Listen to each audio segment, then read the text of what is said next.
Okay, so we are gonna keep factoring. So we need this chart here to help us know how to factor. So after we look for a GCF, we look for whether there's 2 terms, 3 terms, or 4 terms. And so the next ones we're gonna look at are the ones with 2 terms. So these are the formulas that we are gonna need to use. We're looking for whether we have a difference of squares, meaning the terms can be written as something squared, or if we have a sum or difference of cubes, meaning the terms can be written as something cubed. So if you printed the note sheet, we are looking at examples D, E, and F first. So if we look at these, all of them have 2 terms. All right, so let's look at example D. So on D, we have x squared minus 64. Now, this type of problem should look very familiar because you've been seeing these types of problems since at least Algebra 1. So all of these do have 2 terms. So then we want to decide if we have a difference of squares or if we have a sum or difference of cubes.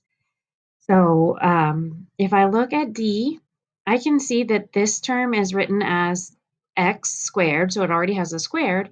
And hopefully you recognize that 64 can be written as a square as well. That can be written as 8 squared. So anytime I see 2 terms, I try to write it as some quantity squared like this. This is just x squared, and like we said, the 64 can be written as 8 squared. So now notice this is in the form a squared minus b squared.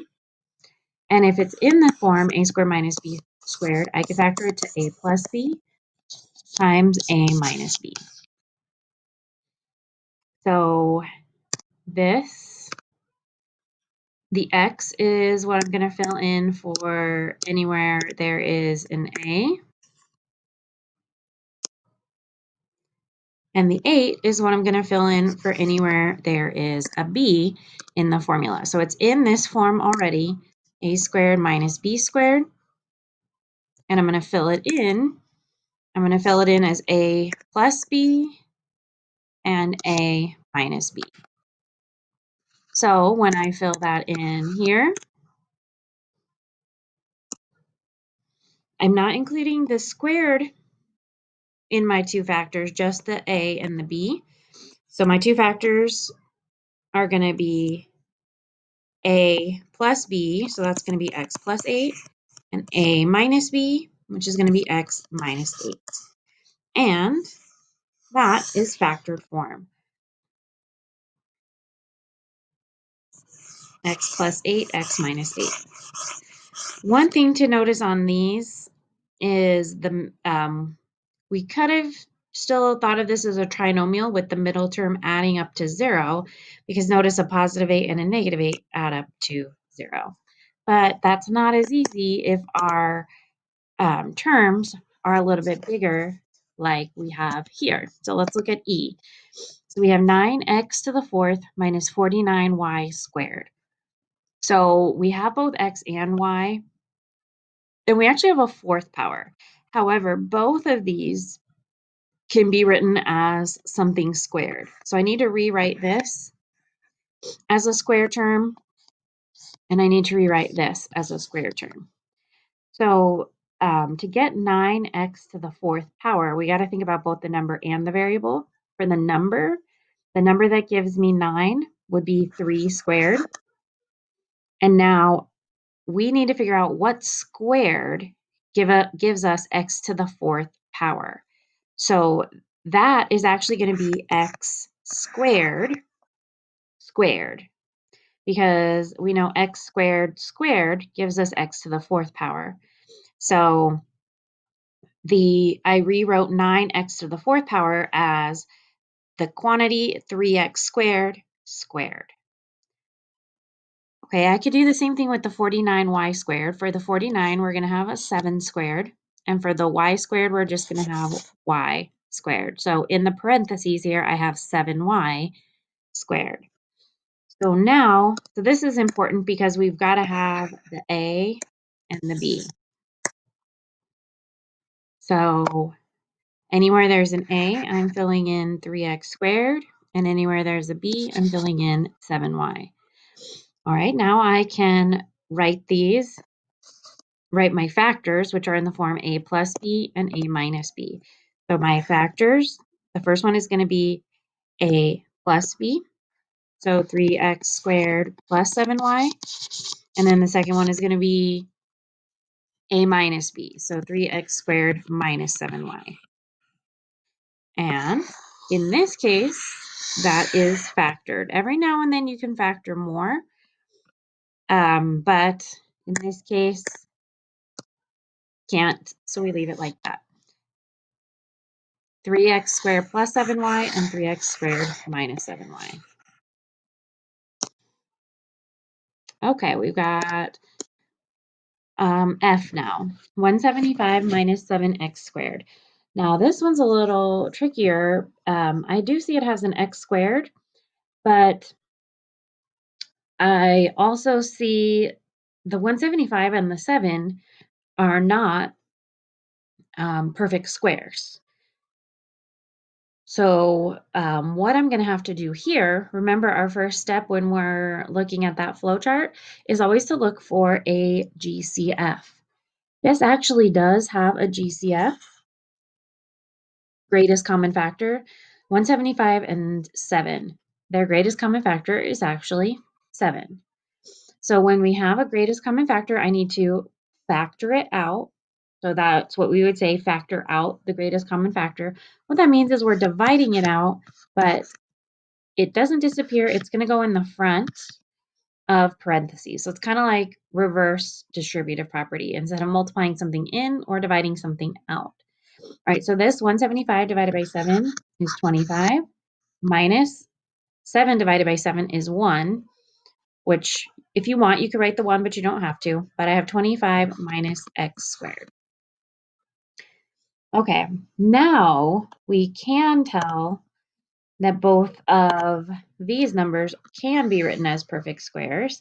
So now I'm going to factor what's inside the parentheses. This 7 is still going to be part of my final answer, but for this time being, I'm just going to focus on this. All right, so 25 can be written as 5 squared, and then x squared is already written as something squared. So we have 5 squared minus x squared. And so this is my A, and this is my B. So when I fill those into the formula, it's in the form A plus B and A minus B. Notice because of the order I wrote this in, 5 squared minus x squared, I'm going to keep it in that order when I factor. So A plus B would be 5 plus x, and A minus B would be 5 minus x. Okay, that's the factors for this part, 25 minus x squared, but this GCF of 7 still needs to be there. Okay, so on this one, that's one way we would write our answer. So it's got the greatest common factor of 7 in the front, and then 5 plus x and 5 minus x. Now, when we're multiplying, the order we multiply things in doesn't really matter. So, for example, on E, we wrote it in the order 3x squared plus 7y and 3x squared minus 7y. The order these are added or subtracted in, the order we subtract in does matter, but the way the factors are written doesn't matter. So I could write the factor with the minus in between first, like this, 3x squared minus 7y and 3x squared plus 7y. That doesn't matter. Okay, one other thing I did want to point out about F here. The way I wrote it, if I just factored out a 7, this was in the order 25 minus x squared. So I put my factors in the order 5 plus x and 5 minus x. Now, you don't need to write down this part of the example, but I just wanted to show you kind of something additional we could have done differently. Instead of writing it with the number first, 175 minus 7x squared, some people may have preferred to write it in order with the x squared first. Negative 7x squared plus 175 is what that would look like. Then if I factored out a GCF, because usually we want the inside term to be positive, I could actually factor out a negative 7 out of this. If I factor out a negative 7, then I'd have x squared minus 25. If I wrote it in this order, this would be x squared minus 5 squared. And so then this would be in the order x plus 5 because it's a plus b, and x minus 5, a minus b. But this time we have a negative 7 in the front. These are actually going to be equivalent if we multiply them out. They would just be in a little bit different order when we were done. So 175 minus 7x squared or negative 7x squared plus 175 are both the same. But notice the order that we might write it in looks different. But we should be able to recognize that those are actually the same. All right, so all of these ones, D, E, and F, were all squares. So now let's look at G and H. The first thing I notice about both of these is they have cubes. So these are going to be either the sum of cubes formula or the difference of cubes formula. This is similar to the squares formula that we're just filling in numbers for A and B. The formulas are just a little bit longer. So let's go ahead and I'm going to write them up at the top so we have reference. If we have a cubed plus b cubed, that factors to a plus b times a squared minus ab plus b squared. And if we have a cubed minus b cubed, so a difference of cubes instead, it's still very similar, except it's going to be a minus b times a squared plus ab plus b squared. So the difference in the formula is in those first two signs there. So let's look at G. We have x cubed plus 125. So right away, I notice this has a cube. So I notice it's going to be, I'm going to write this as cubes rather than squares. So x cubed plus 125. This is already written as something cubed, x cubed, plus 125 is a perfect cube. That could be written as 5 cubed. Okay. So now this is written as cubes. This one has a plus in between, so we'll be using this formula with the plus. Same thing as before. Anywhere there is an A, I'm filling in this case, X is, so here, here, and here. And anywhere there's a B, I'm filling in 5. So this is just a matter of filling in numbers into a formula and then simplifying. All right, so let's fill those in. So we said this is a cubed, so the a is x, and this is b cubed, so the b is 5. So anywhere there's an a, I'm filling in x, and anywhere there's a b, I'm filling in 5. So I'm filling it in here. So here's what it looks like. A plus b, that look like this, x plus 5. A squared, so that'd be x squared, minus a times b, that'd be x times 5, plus b squared would be 5 squared.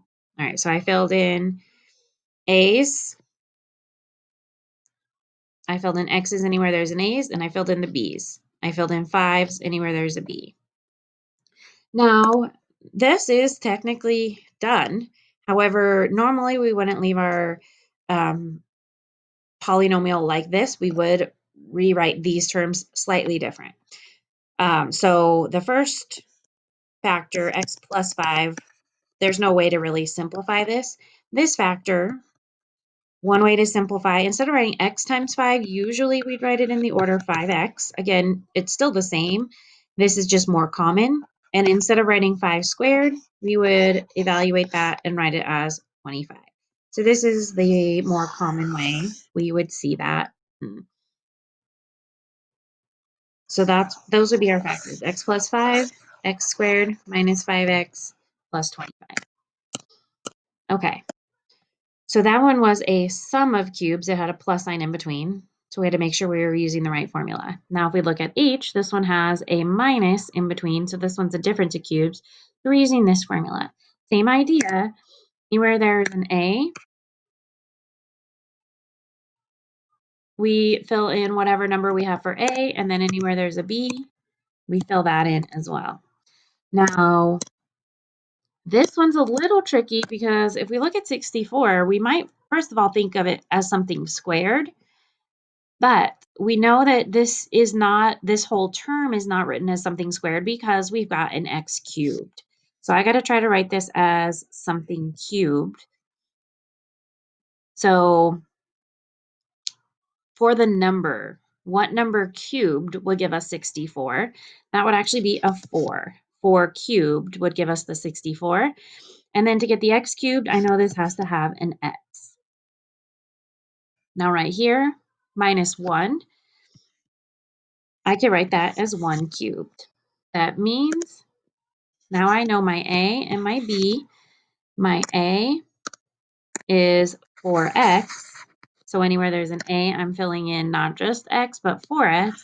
And anywhere there's a B, I'm filling in 1. All right, let's fill those in to our formula here. So this time we're using the difference of squares formulas because this had a minus in between. So right here, this would be A minus B. So that would be 4x minus 1. And then here we'd have A squared. Now, this is important to recognize. I'm not just going to write it like this, 4x squared. It's the whole number. So in this case, the whole value of A squared. So I did put it in parentheses, 4x squared plus A times B. That would be 4x times 1 plus B squared would be 1 squared. All right, so anywhere there was an A, I filled in 4x. And anywhere there's a B, I filled in 1. Okay, so that is going to make a difference when we simplify this. Again, this is technically correct, but we do want to simplify it. All right, so the first factor, 4x minus 1, that doesn't simplify at all. But this factor can. Notice this, I have the whole quantity 4x squared. So that means 4x times 4x, which if I simplify, actually gives me 16x squared. So that's why it was important to think about the parentheses around that so we have the correct number. And then here, 4x times 1, I would just write as 4x, and then 1 squared, we would just write as 1. And so after we fill in our numbers and simplify, there are our factors there. All right, so those are the formulas we use when we see two terms. But we do have to check whether we have squares, like we did on examples D, E, and F. Now, one thing to notice is there's only a formula for difference of squares. So it has to have a subtraction sign in between. If it has a plus in between, this formula doesn't apply and we wouldn't be able to factor. Or we can also look for if we have a sum or difference of cubes. This one, there's a formula for both, plus or minus in between.